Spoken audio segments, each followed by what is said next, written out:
કોમલબા રાઠોડ છે। હું રાજકોટમાં પીડી માલૈયા ફાટક પાસે રહું છું।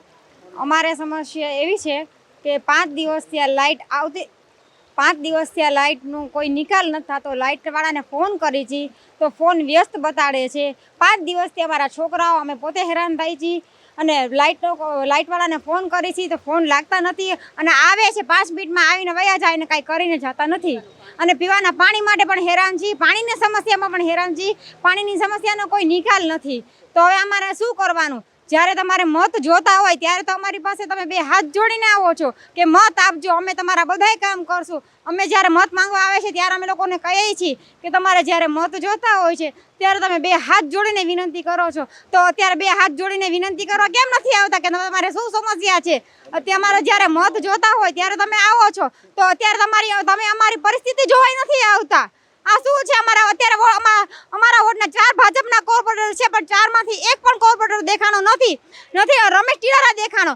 જ્યારે તમારે મત જોતા ત્યારે તમારો ભાઈ બાપા કરશો, અમે તમારી આમ જરૂર, તમે મને એક ફોન કરશો ને અમે આવશું ને અમે આમ કરશું ને તેમ કરશું। ક્યાં ગયા બધાય? આવો અત્યારે અમારી યારે રહેવા, કેમ એસીના રૂમમાં પડ્યા? 4-5 દિવસથી છેલ્લા કન્ટિન્યુ વરસાદનો ફ્લો એટલો ઉપરથી આવે છે કે માણસોને સોસાયટીની અમારી શેરીમાંથી બહાર નીકળવું પણ મુશ્કેલ છે।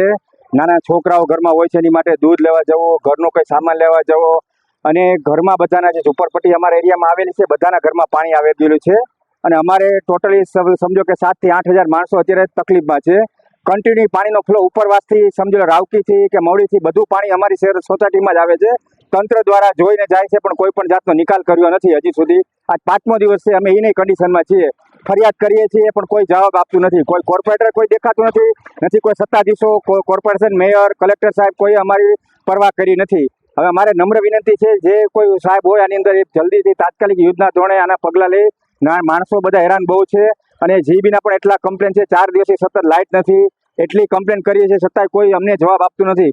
અરજી કરીએ છીએ, ફોન એ લોકો ઉપાડે છે તો જવાબ સરખા મળતા નથી। આ 5 દિવસથી લાઇટ નથી અમારી એરિયામાં। શું કરવું સાહેબ? ફ્રીજ બંધ છે, ટીવી કન્ડિશન બધું બંધ છે, છોકરાઓને દૂધ બધું બગડી જાય છે, તમારે કેમ રહેવું આમાં? તંત્રને મારી નમ્ર અપીલ છે સાહેબ, જે કાંઈ થાય તમે કરો અમારા માટે અને જલ્દીથી જલ્દી આ પ્રશ્નનો સોલ્વ કરો સાહેબ।